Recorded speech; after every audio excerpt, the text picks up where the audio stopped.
সফলতা অর্জন করার জন্য দিনরাত পরিশ্রম করে যাচ্ছেন। সফলতা অর্জন করার ক্ষেত্রে সবচেয়ে গুরুত্বপূর্ণ একটা পয়েন্ট হচ্ছে, যেই কাজে আপনি করেন না কেন, লেগে থেকে কাজ করাটার যে একটা ফায়দা রয়েছে এটা সকলেই বুঝে না।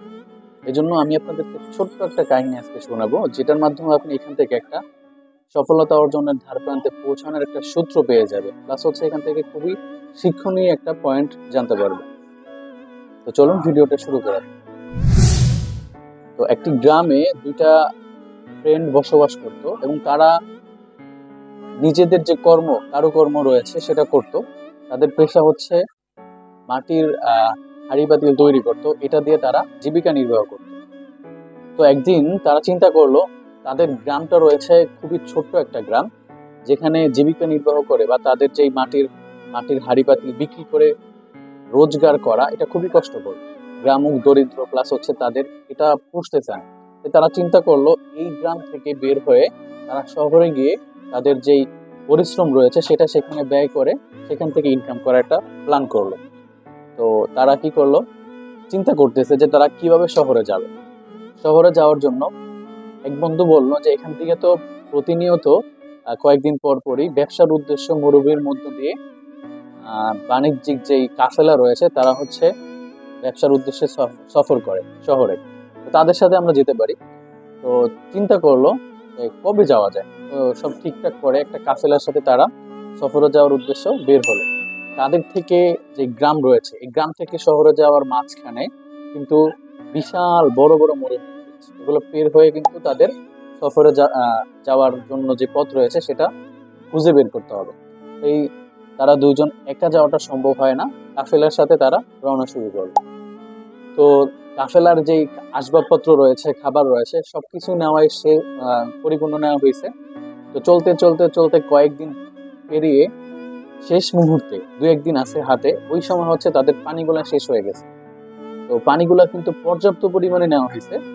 তো পানিগুলা শেষ হওয়ার কারণটা হচ্ছে তারা যেই পাত্রে পানি নিয়েছে ওই পাত্রটা ছিল হচ্ছে মাটির যে হাড়ি ছিল, মাটির হাড়ির ভিতরে। তো প্রচন্ড রোদের তীব্রতার কারণে মাটির হাড়িতে পানিগুলা চুষে নিছে, এই জন্য অতি দ্রুত তাদের পানিগুলা শেষ হয়ে গেছে। অথচ তারা কিন্তু যেই কয়দিন সফর করার উদ্দেশ্যে বের হয়েছে ওই কদিন হিসাব করেই কিন্তু পানিগুলা হাড়ির ভিতরে নিয়ে আসছে। অনাকাঙ্ক্ষিত ভাবে তাদের পানিগুলা শেষ হয়ে গেছে। তারা চিন্তা করলো, কাফেলার সকলেই নেমে একটা পরামর্শ করলো যে আমরা কি করা যায়, এখনো গন্তব্যস্থলে পৌঁছাতে কম হলেও 2 দিন সময় রয়েছে। এই সময় আমরা পানি কোথায় পাবো এত বড় মরুভূমির ভিতরে?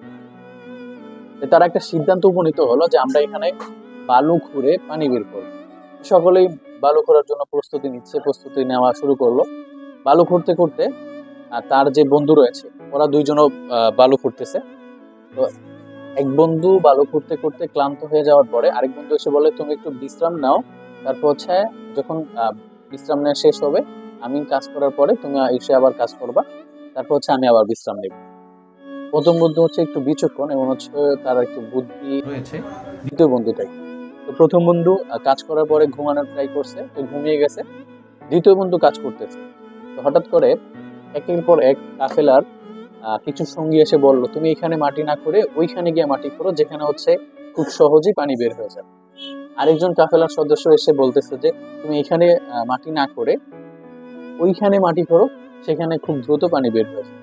এভাবে একের পর এক কাফেলার সদস্য যারা রয়েছে তারা কিন্তু তার কাছে এসে তাকে পরামর্শ দিচ্ছে। আর তারা কি, সে ওই দ্বিতীয় বন্ধু এক জায়গায় একটুখানি ঘুরতেছে, এখান থেকে আরেক পরামর্শ দেওয়ার কারণে সে অন্য জায়গায় যায় ঘুরতেছে।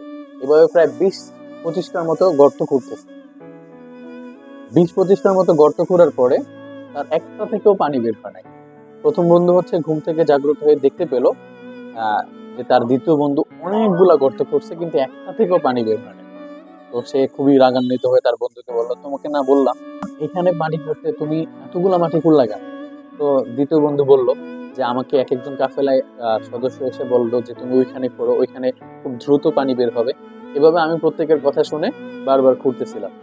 তো প্রথম বন্ধু বললো, তুমি যেই পরিশ্রমটা 20টা গর্ত খোঁড়ার জন্য দিছো, ওই পরিশ্রমটা যদি তুমি একটা গর্তে খোঁড়ার জন্য দিতা তাহলে তোমার এতক্ষণে পানি বের হয়েও সময় অতিবাহিত, মানে সময় আরো হাতে থাকতো। তুমি এটা না করে তুমি আমাকে জিজ্ঞেস করতেও পারতা। তো তো প্রথম বন্ধুর কথা অনুযায়ী সকলকে ডাকা হলো এবং ডেকে সকলে একটা পরামর্শ করে যে তোমরা সকলেই এক জায়গায় মাটি খোঁড়ো, খুব দ্রুত পানি বের হয়ে যাবে। তো সকলে এক জায়গায় মাটি খোঁড়া শুরু করলো এবং খুব দ্রুত তাদের থেকে মাটি থেকে বা বালু থেকে পানি বের হয়ে গেল এবং তারা পানি পান করে পিপাসা মিটালো।